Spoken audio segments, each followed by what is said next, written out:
This is a production of Cornell University.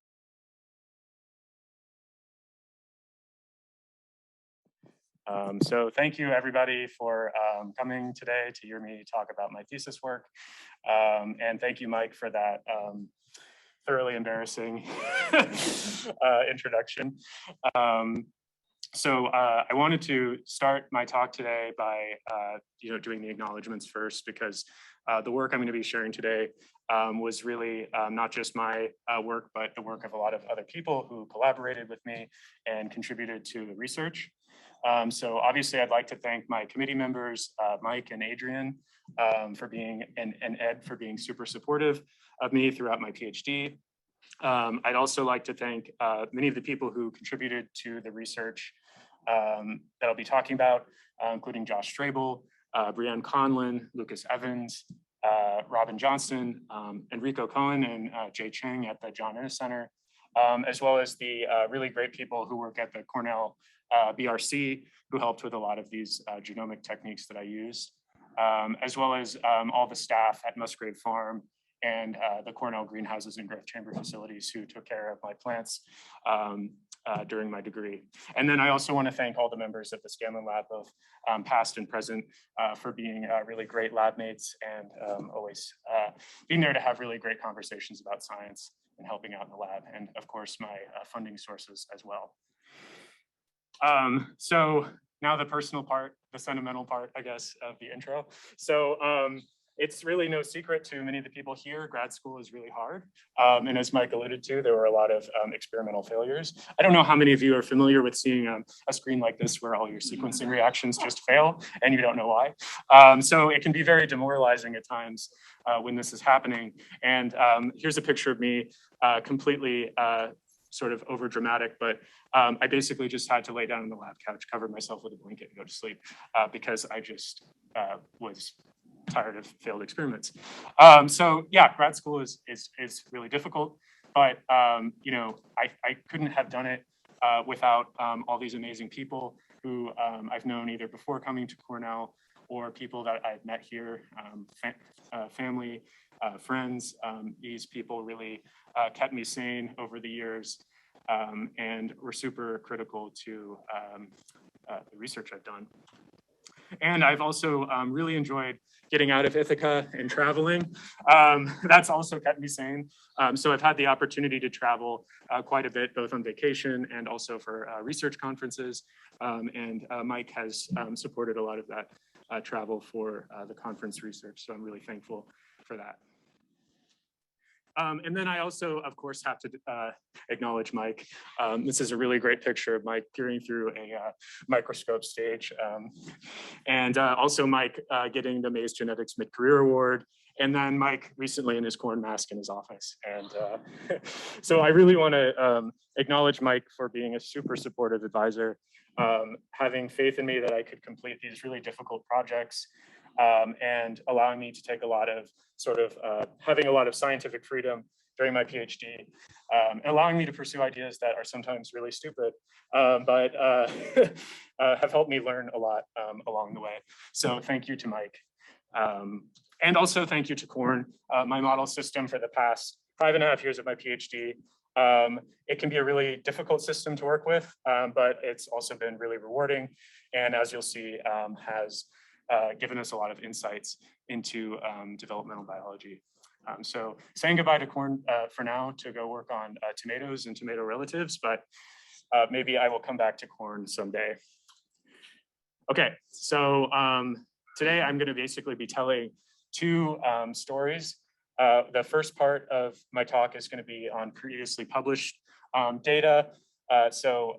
Using single cell transcriptomics to gain a better insight into the genetic organization of the maize shoot apical meristem, and also how cells differentiate as they exit the meristem. And then part two of my talk will focus on so instead of the proximal distal axis of differentiation, how leaves actually grow wide. So using single cell RNA-seq to gain insights into the role of WOX3 genes in the development of the leaf margin and the ligule. And the ligule might not be of interest to many of you, but it's going to come up a lot in this talk. So sorry about that. So to start part one, so plants have this very special ability to make new organs throughout their lifespan. So wondering if I can, how do you make this into a pointer, the mouse? Pointer options? Is that it? Okay, that worked. Okay, cool, got it. So in animals, so both plants and animals undergo embryogenesis from a fertilized zygote, they set up their body axes during embryogenesis. But in animals, the development of new organs typically ends after embryogenesis, except in a few rare exceptions like starfish, which can regenerate limbs. But ignoring that, plants are really special in that they can make new organs throughout their lifespan, owing to the fact that they set up these populations of pluripotent stem cells in the shoot apex and the root apex that go on to give rise to new organs throughout the plant's lifespan. And so this isn't just a biological interest, it's also really important for agriculture and crop improvement. So these meristems have been, if you can tinker with the genes that control meristem activity, for example, branching, and you can increase yields, for example, shown here in tomato, by modifying the genes that regulate meristem branching, you can increase tomato yields. And you can also play with the genes that regulate meristem size and create a inflorescence meristem that bears more seed. So these understanding how meristems function is important and relevant for crops as well. So how do we think about how meristems are organized? So much of what we know about or how we think about meristems comes from work done in Arabidopsis. So in Arabidopsis, the shoot apical meristem has been described as having this sort of canonical organization where you have stem cells at the tip of the meristem. So these are self-renewing, replenishing stem cells that, like I said, renew themselves and then also give rise to differentiating descendants. So these transit amplifying cells that will go on to contribute to lateral organs.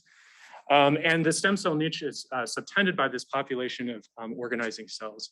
So these cells are constantly signaling with and regulating the population of stem cells at the meristem tip.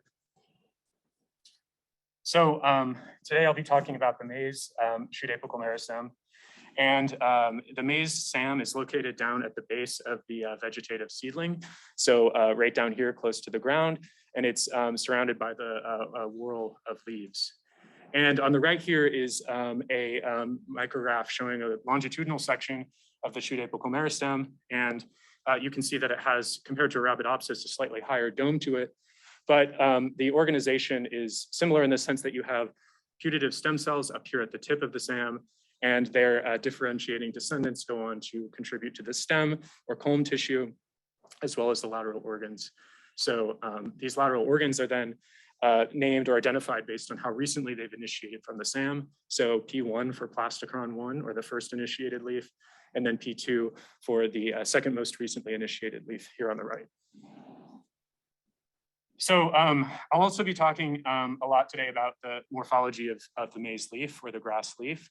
So unlike in Arabidopsis, maize has a sheathing leaf base that we think is homologous to the petiole in Arabidopsis.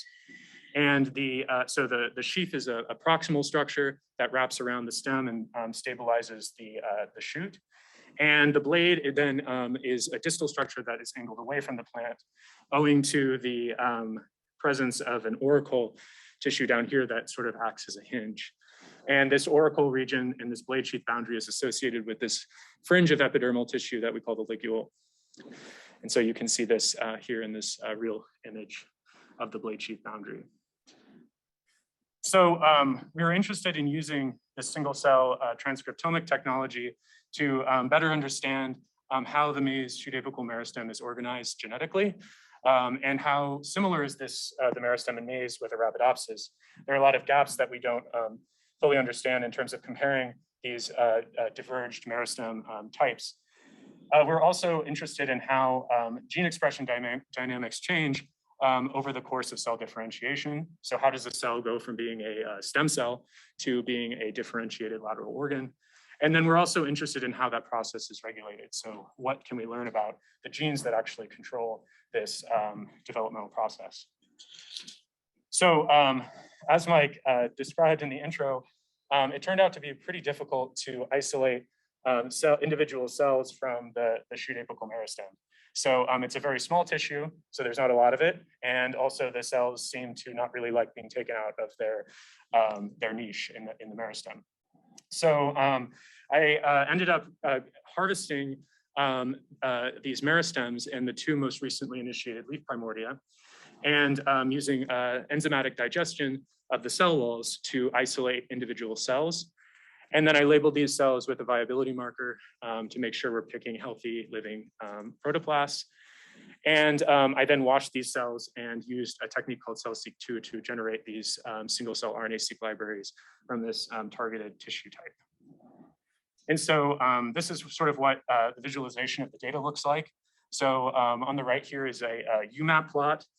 So this is a dimensionality reduction technique that we can use to visualize really high dimensional data in a sort of a latent space. And each of these dots represents a cell, and they are colored based on a hierarchical clustering, which we then assigned putative cell type identities to based on the marker genes that we see expressed in those different cell types or clusters. So we were first really interested in what's actually happening in the tip of the meristem. So this is where the putative stem cells are. And so one of the best transcriptional markers we have for this tip domain where the stem cells reside is this gene called dynamin. So on the left here is a micrograph showing a longitudinal section of the meristem, and where the staining is where transcripts of this dynamin gene are accumulating. And so when we look in the gene expression or the single cell data, we see that there's a population of cells with a high degree of transcriptional similarity expressing dynamin that are clustering together in our data set, suggesting that we've captured cells from this tip population. And these reside within a broader population of cells that are expressing NODD1, which is a class I homeobox gene that promotes indeterminate cell identity and proliferation.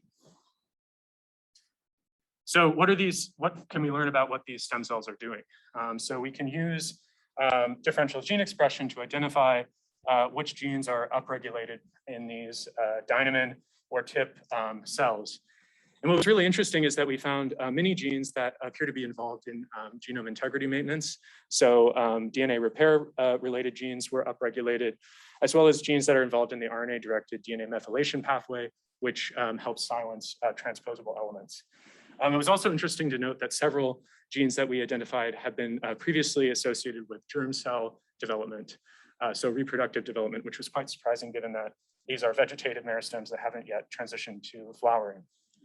So this all suggested that perhaps these stem cells are maintaining the fidelity of the genome, as they're going to be responsible for giving rise to all of many of the cells in the plant, the above ground portion of the plant, as well as eventually the germline. And so that's one way of ensuring genomic fidelity, by making sure that the DNA remains that the DNA is protected. But another mechanism to do that is also by regulating cell division. So each time a cell divides, the DNA has to be replicated, and that replication process can introduce errors. And so another mechanism by which these stem cells could protect themselves from DNA damage is by having a very slow rate of cell division.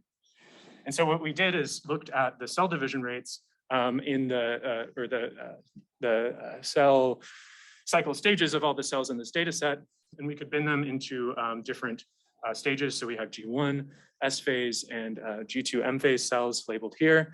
And what we found is that cells that come from the tip of the meristem tend to have the lowest rates of cells actively in the G2, M phase of the cell cycle, whereas the rates or the numbers of cells that we captured in the active process of dividing were much higher in other tissues in the shoot apex.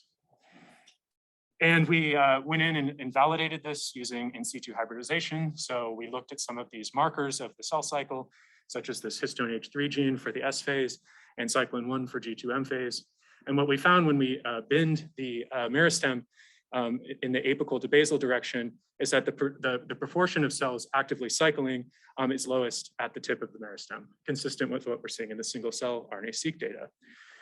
So taken together, this suggests that plants might employ two different mechanisms in their stem cells to ensure that they reduce the accumulation of somatic mutations as much as possible in those cells that won't just be contributing to somatic tissues, but also to reproductive tissues, as plants need to grow to reproduce. And so this might explain how even very long-lived plants like this Methuselah tree in California, which is over 4,500 years old, might still be able to produce viable gametes and not fall prey to mutational breakdown over so many successive cell divisions. So we were also interested in understanding how the meristem organization compares to Arabidopsis. And so one of the key pathways that has been described in Arabidopsis for regulating the meristem is the clavata-Wuschel signaling pathway. I'm sure many of you have heard about this before, but just briefly, how it's understood is that Wuschel is a homeobox transcription factor which promotes stem cell identity. It's also mobile, so it's expressed in the organizing center of the shoot apical meristem. It then moves apically where it into the stem cell population where it activates stem cell identity as well as expression of clavata-3, which is a small secreted peptide that signals through clavata-1 leucine-rich receptor-like kinases then inhibits Wuschel expression. So this forms a negative feedback loop that maintains meristem size, keeps it from getting too big or too small. So looking in the single cell data, we were able to identify potential candidates for the CLE gene, clavata-3, this gene called FCP1, which has been shown to be involved in meristem size regulation. We also found numerous genes that are clavata-1-like, and some of these have also been characterized as being important for meristem homeostasis. But what was really surprising to us was that we couldn't identify a Wuschel candidate gene. So Wuschel seemed to be missing from the data set. And so we did RT-PCR to see if we could detect it that way. And while we could detect the expression of ZM Wuschel 1 and 2 in the ear primordium, we could not detect it in the shoot apical meristem. And this is also consistent with laser capture microdissection RNA-seq studies of the meristem, where there's been no candidate Wuschel gene identified in the maize vegetative SAM. So perhaps we just missed the organizing center. Perhaps we just didn't digest cells at the core of the meristem where we expect Wuschel to be. So there's been a previously published marker gene of unknown function in this in situ hybridization. You can see it's expressed in the center of the SAM where we might expect the organizing center to be. And we do detect expression of this gene in the single cell RNA-seq data. So it does seem that we're detecting cells from the core of the meristem. But what's surprising is, again, we don't really see any of those signatures of an organizer like you see in Arabidopsis, except for one gene, which we found, a GRAS33 gene that has been characterized as having roles in meristem regulation in Arabidopsis and appears to be expressed in the more basal part of the shoot apical meristem and developing leaves. So how does this gene regulate meristem homeostasis? So in Arabidopsis, these genes are called the hairy-meristem genes. And so these genes encode products, protein products that interact with and inhibit Wuschel from activating stem cell identity outside of the tip of the meristem. So I was curious to see that these genes are still being expressed in the maize SAM, but we are not able to identify Wuschel. So what are they doing? Do they have a function in meristem maintenance in maize? So we isolated mutator insertion lines for GRAS33, as well as another homolog GRAS32. And what we found is that in the double mutants, as well as the GRAS33, GRAS32 hets, there was a small but significant reduction in the size of the shoot apical meristem. So this suggests that potentially these GRAS genes in maize have a Wuschel-independent regulatory function in the shoot apical meristem, which is quite surprising. So if there's no Wuschel, how is this thing maintaining itself? How is this working? I think there's some interesting precedents for meristems that can function in the absence of Wuschel. So in moss, albeit in the moss gametophyte, you have an active clavata-1 signaling pathway, but there's no Wuschel function in the gametophyte. But to be fair, this isn't really a multicellular SAM, it's a single apical cell. But I also think there's some interesting factors or aspects about the Wuschel immune phenotype, even in Arabidopsis, that indicate that you might still be able to have a functional meristem, albeit a slightly disrupted one that produces these aerial rosettes. But you might still be able to have a functional meristem even in the absence of Wuschel. So it's possible that just because you don't have Wuschel doesn't mean you don't have a functional SAM. So as I said at the beginning, we're also really interested in using this technology to understand how cells undergo differentiation. So how do you go from a stem cell to a leaf primordia cell or a vasculature cell?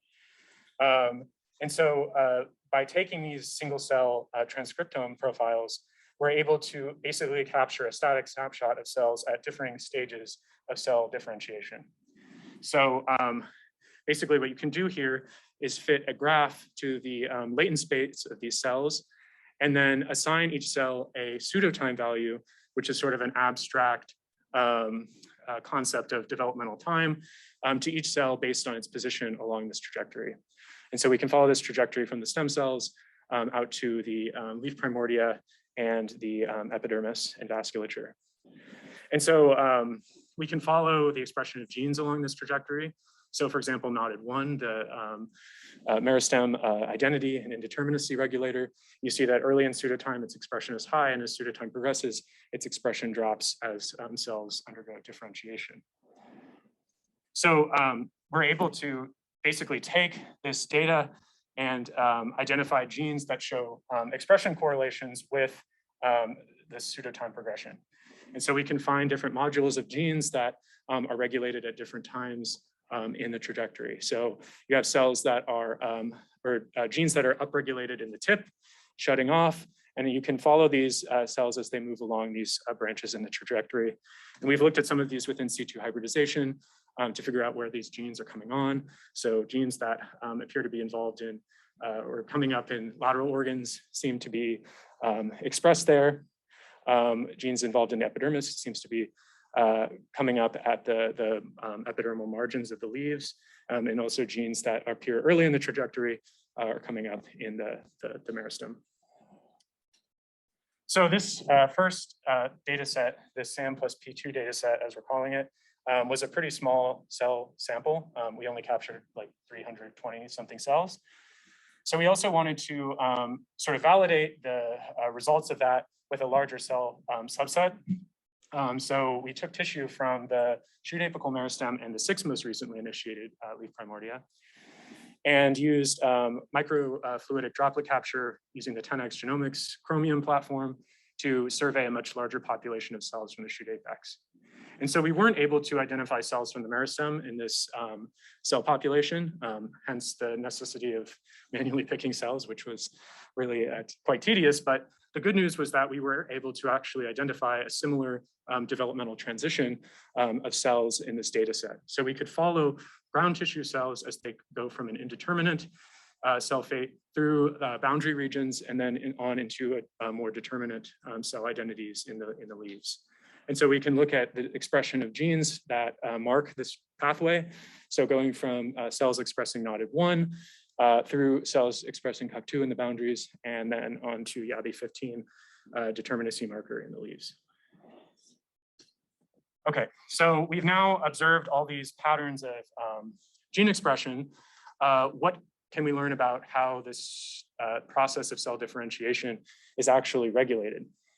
So we had these 2 data sets that really indicated that Class I KNOX genes, specifically knotted 1, gene expression patterns are very specific for these indeterminate cell fates.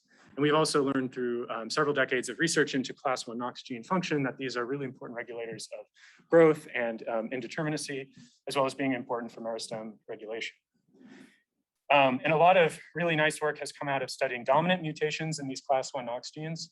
So in tomato, if you overexpress knotted 1 or the knotted 1 ortholog, you get this super compound leaf. So by basically putting this indeterminacy program in the leaf, you're able to turn that already compound leaf into this super compound, crazy looking tomato leaf.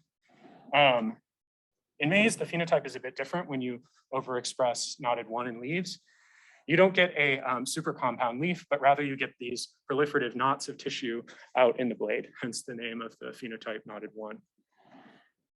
And when you lose function of this gene, depending on the background in maize, the genetic background, you get a shoot termination phenotype. So the seedlings maybe make a few leaves and then the meristem shuts down and the plant basically ceases all growth.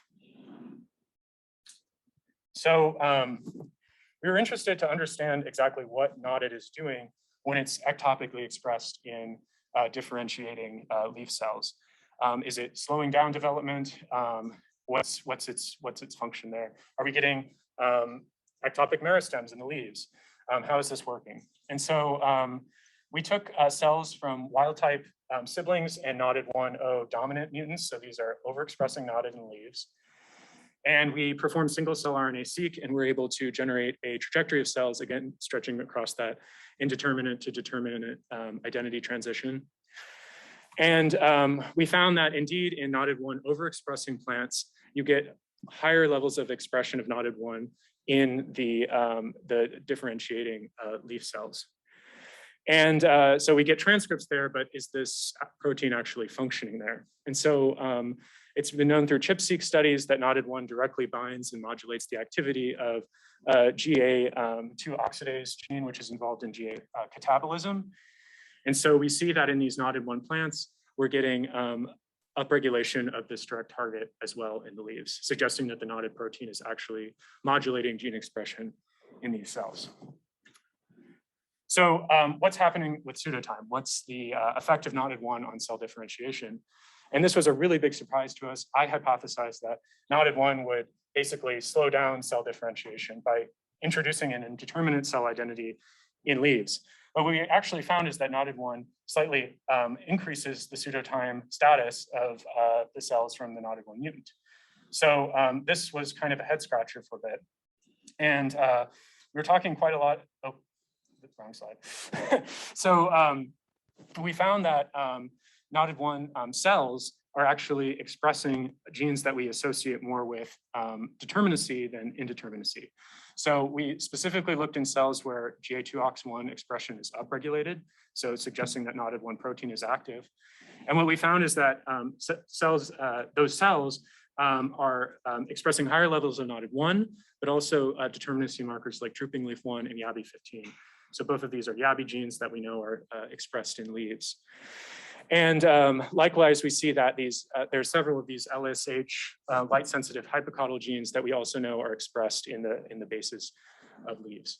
So it seems like these cells that are ectopically responding to knotted one actually might have enhanced determinacy and are not reverting back to a meristematic fate. So now this is what I was going to say. So we were talking about this result, and I was talking with Josh Strabel, who's a former postdoc in the lab, who's now a professor at North Carolina State. And he had been working on the role of knotted one in specifying, potentially specifying the control of the blade sheath boundary formation early on during leaf ontogeny. And so he had been measuring the length of the sheath relative to the blade in knotted one dominant mutants. And what he found was that in these mutants, the sheath length, so the sheathing leaf base of the maize leaf was actually elongated relative to the blade in the knotted one mutants. And so this was suggesting that this ectopic activity of knotted one was actually promoting sheath identity where it's normally supposed to be. And in addition, Josh showed really nicely through a genetic interaction analysis that these patches of proliferative tissue in the blade that you get in the knotted 1O dominant mutant are coupled with little ectopic patches of ligule, and that these ectopic patches of presumptive ligule are actually sensitive to loss of function of the ligulus 1 gene, which is required for normal ligule development. So what we think is happening is that knotted one is promoting sheath identity.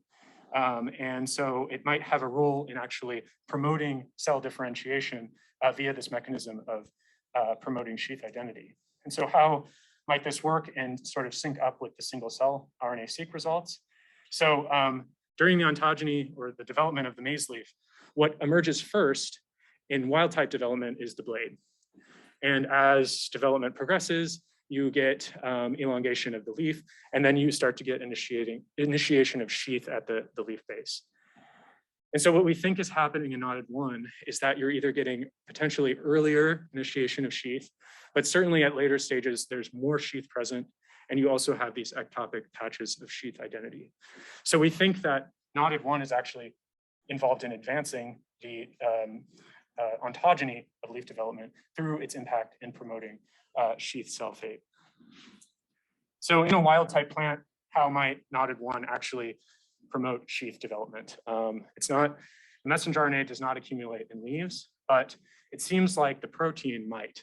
So this on the left is an RNA in situ hybridization. You can see knotted one in the meristem and the culm. But the protein seems to have some mobility. So as leaf ontogeny progresses, you see this progressive increase in the amount of knotted one protein detected by immunolocalization in the leaves. So potentially this sheath specification function is due to the mobility of the knotted one transcription factor into leaves. Okay, so like I said, there's a part 2 of the talk. And so the first part was published, and this part is new stuff that I think is really exciting, looking at the role of WOX3 in the development of maize leaves, and also that little mysterious fringe of ligule tissue. So back in the 90s, there was a lot of work to identify the genes that are involved in regulating different aspects of leaf patterning and development. So I talked about knotted, but there was also an interest in how not just leaves pattern themselves along the proximal distal axis, but actually how they grow wide. And so Mike, during his postdoc in Mike Friedling's lab, characterized this 2-factor trait called narrow sheath that conditions a narrow leaf phenotype. And so in these narrow sheath mutants, you have a reduction in the width of the leaf. And so it's really pronounced in the sheath, and you can see the sheath pulling away from the shoot axis because it can't fully wrap itself around the shoot. And you can see down here that the leaves are narrower. And if you look at a cross-section of the maize shoot apex, so this is a transverse section, you have the SAM here in the middle. And then in normal siblings of narrow sheath, you have these really nice tapered leaf margins that are growing outwards to wrap around the shoot apex. But in narrow sheath, the leaves fail to fully wrap around the shoot apex, and you get these blunted margins where growth has ceased prematurely. So Mike went on to clone narrow sheath. As I said, it's a 2-factor trait. So there's narrow sheath 1 and narrow sheath 2. You need both of these mutated to have a mutant phenotype. And they encoded WOX3 transcription factors. So same family as Wuschel. These are homeobox transcription factors. And they have this really beautiful expression pattern in just a few cells in a leaf margin. So this is a transverse section showing activity at the growing tips of the leaves. And in some cases, it literally looks like it's just one cell, like it's crazy. Narrow sheath wasn't the only mutant that was characterized at the time that has a narrow leaf phenotype. Others were working to understand how this mediolateral growth takes place. And a study by Waits and Hudson in 1995 characterized a mutant called Fantastica and Antirrhinum. And these mutants completely failed to produce a lamina. So in the Fantastica mutants, the leaf is basically reduced to this little tiny strip of tissue. That's presumably just the midrib. And what they found is that when they looked at the cells actually in this little narrow leaf, they found that they had all the cells on the outer part of the leaf, and also the vasculature inside had become completely radialized. So you had the conversion of what would typically be adaxial cells to completely abaxial cells, shown in this like very simple ball diagram here. These authors proposed this idea that you need juxtaposition of adaxial and abaxial cell identities to create a wide leaf. And after a lot of molecular genetic studies to understand the roles of, and clone the actual genes that are involved in setting up this patterning, it's been found that there's this sort of mutually antagonistic interaction between transcription factors, microRNAs, that control this add and add patterning. And what's interesting is that WOX3 genes appear to be at this sort of juxtaposition between these two domains. So wherever you have these adjacent add and add expression domains, you tend to get WOX3 expression and then mediolateral leaf outgrowth. So we were interested in better understanding how this margin region is organized. Is it similar to a meristem? Is it what exactly is happening there where WOX3 genes are being expressed in just those few little cells?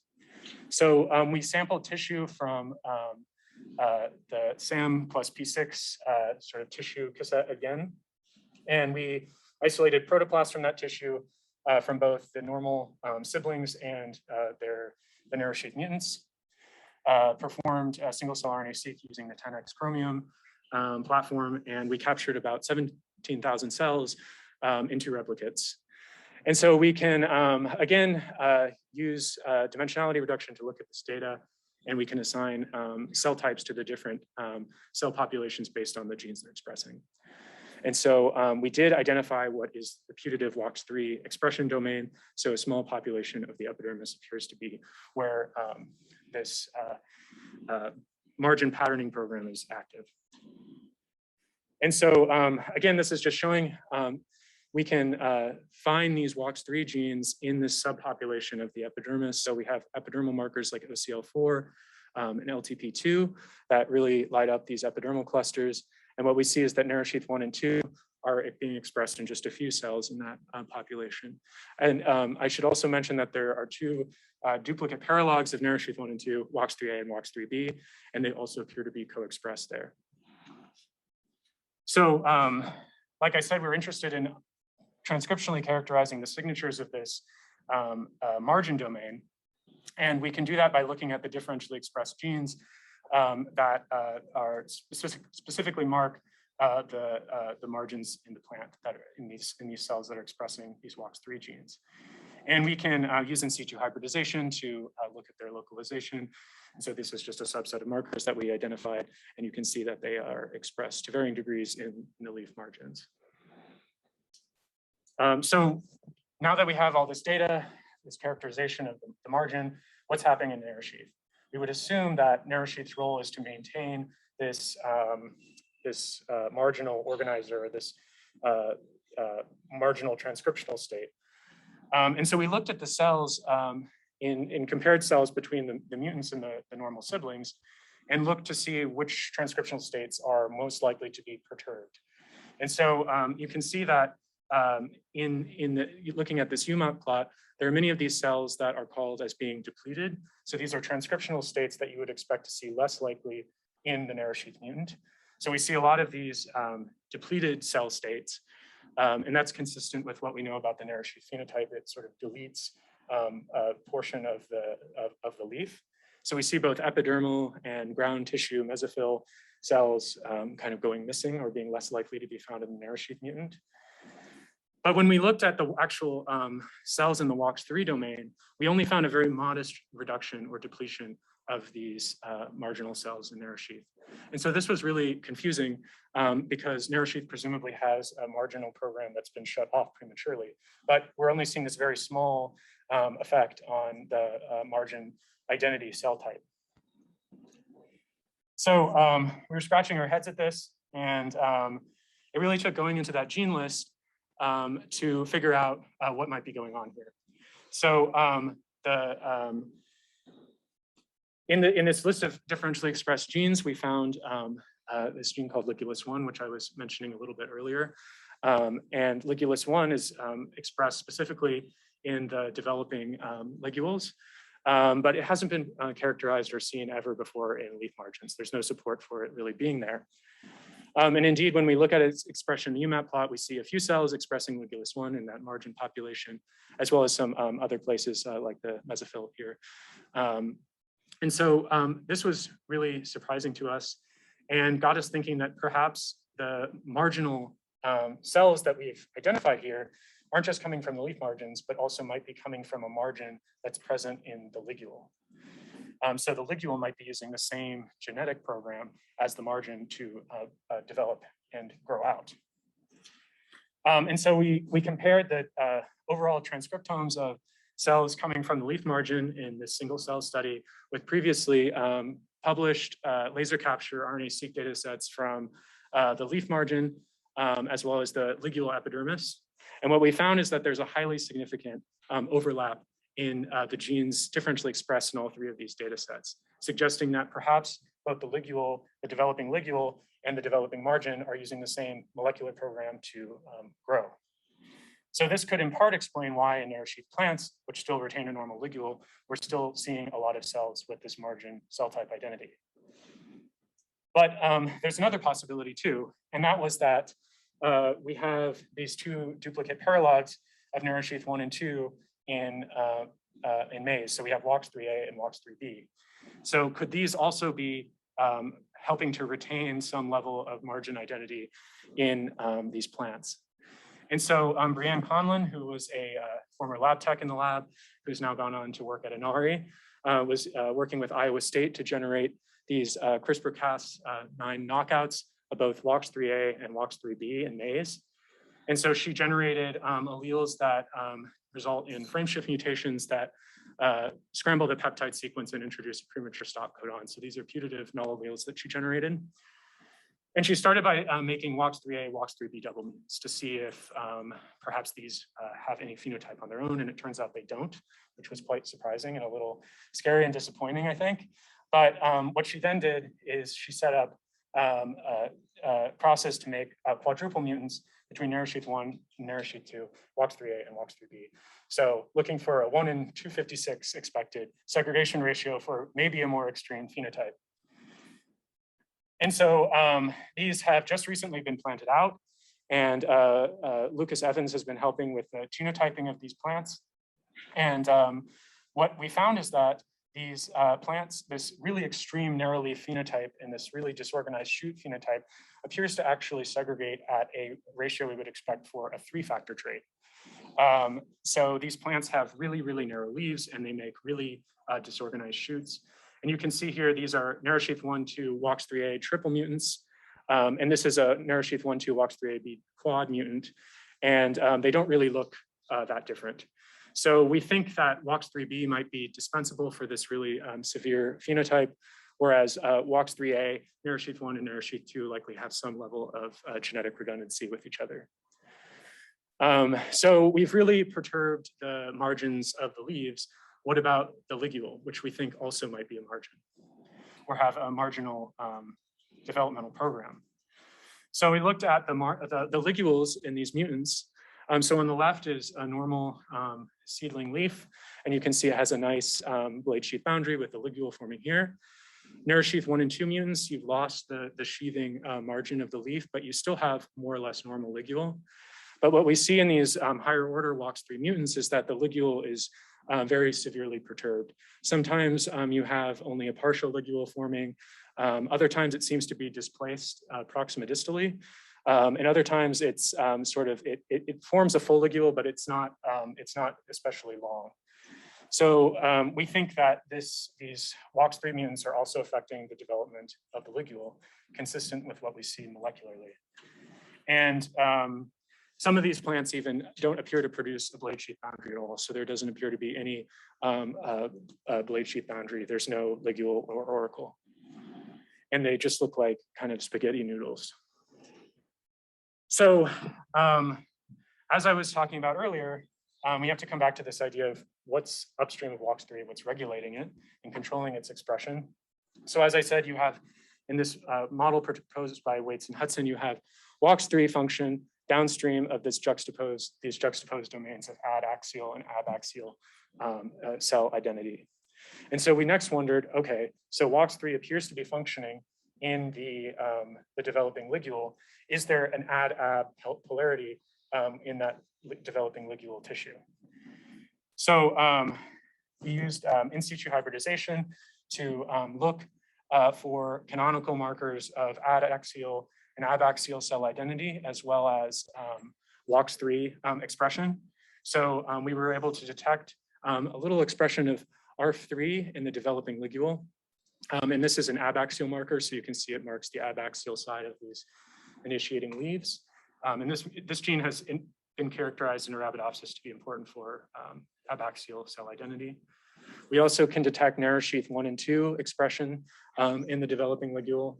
And we can also detect expression of Maize fabulosa, which is an adaxial patterning factor and marks the adaxial portion of initiating leaves, as well as the adaxial vasculature. So this in situ data seems to suggest that there's a juxtaposed domains of ad and ab polarity, as well as narrow sheath WOX3 function in the ligule. So we also wanted to go in and more quantitatively assess the identities of these cells in the developing ligule.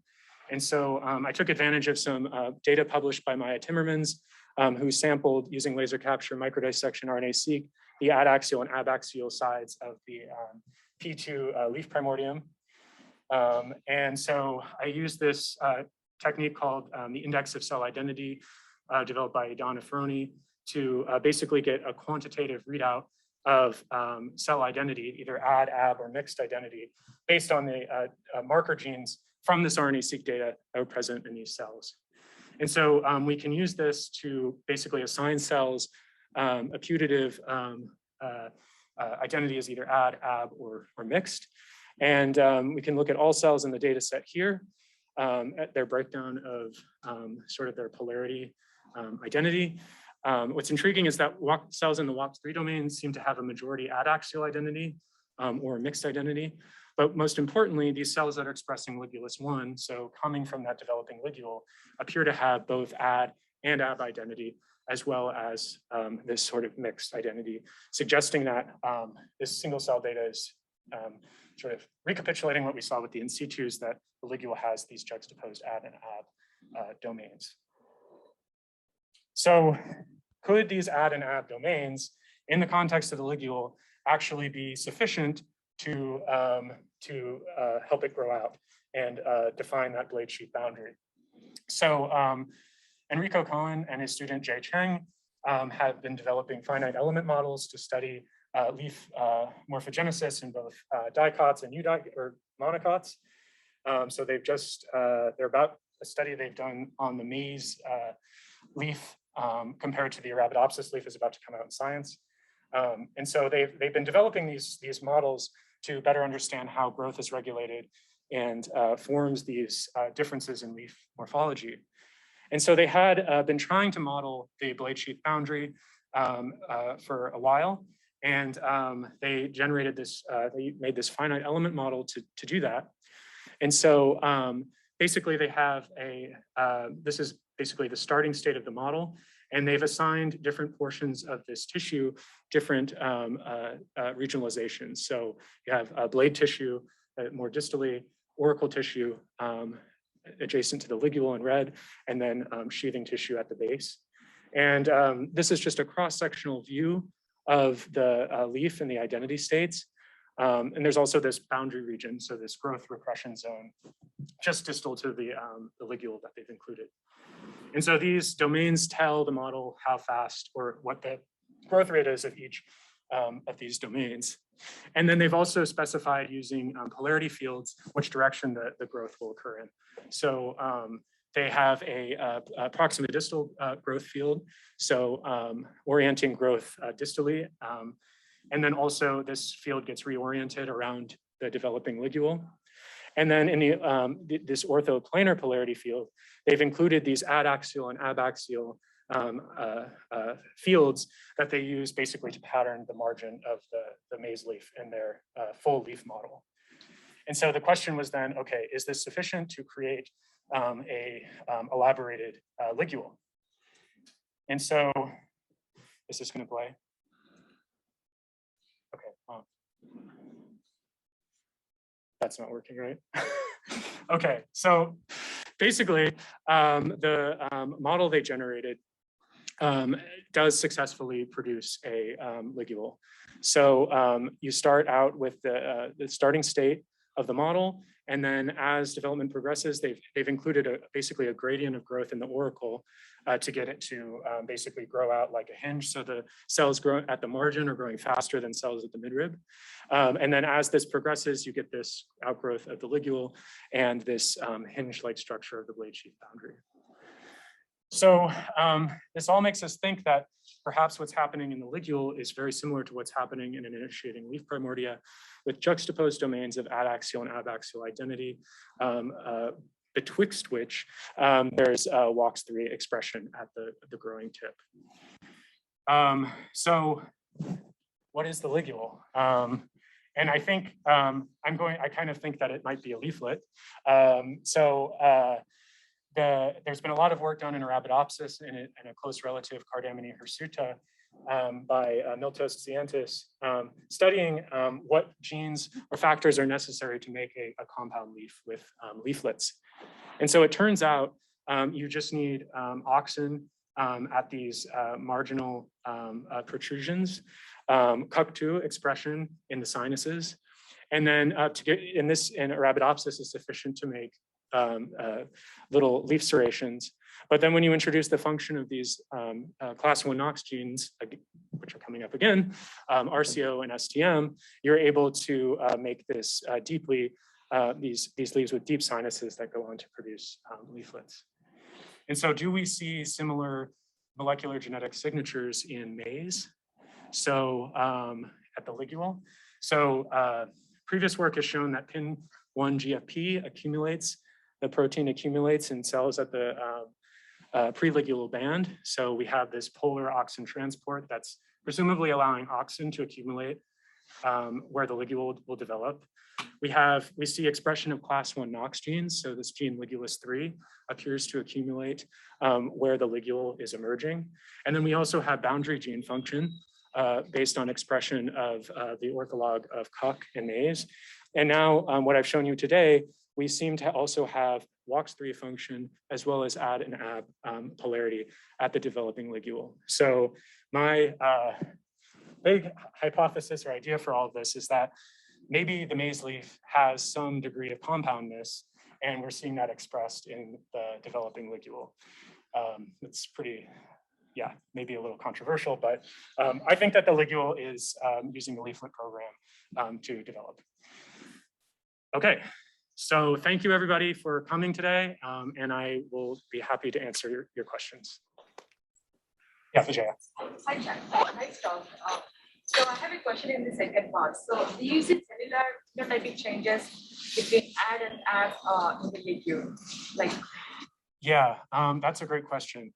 As far as I know, in the mature ligule, I'm not aware of anyone looking at the AD versus AB like cell type identity there, but that would be a really interesting thing to do to see if, yeah, the adaxial versus abaxial sides of the ligule have any morphological differences, just like a leaf does.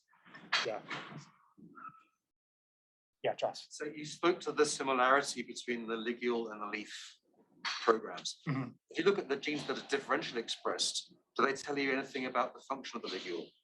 So yeah, good question. So I should be repeating the question for the people on Zoom. Sorry about that. So Josh's question was, do we see any genes that are maybe unique to the ligule versus a margin that could tell us something about the ligule function? So far, I haven't really looked into that. That's a great question though, because we don't actually know what the ligule does. Some people hypothesize it prevents pathogens and water from getting down into the whorl of the plant, but no one's really tested that. And it seems to be actually pretty metabolically active in some other monocod species. So it seems to be potentially producing these secretory vesicles that we don't really know what they're doing, but they're there. Yeah. Yes. So I want to go back to the first part of the talk and ask you a little bit about noisiness of transcription and stochasticity. So yeah, in the sort of tip cell population, and you're using this diameter, dimine, only a subpopulation of those cells are actually expressing that gene. And so I'm wondering, is there, I assume you see this a lot in single cell in general. Mhm. But I'm wondering if the meristems back stem cell population is more or less noisy than more differentiated cells. Okay, so yeah, the question is the transcriptional noise burstiness greater in the tip of the meristem than other cell types? We haven't looked at that, and that was actually something we were quite interested in, was understanding gene expression stochasticity in different cell types in the meristem. The problem, though, that we found out is that there's so much technical noise in single cell RNA-seq, so you have a lot of dropouts of expression. Most expression values are actually 0 in these matrices of gene expression by cells. So it's very difficult to distinguish between technical noise and the actual biological noise. So I kind of avoided exploring that. But I think as these technologies get better and more sensitive, it'll hopefully be possible to start asking some of those questions. Yeah. Thank you.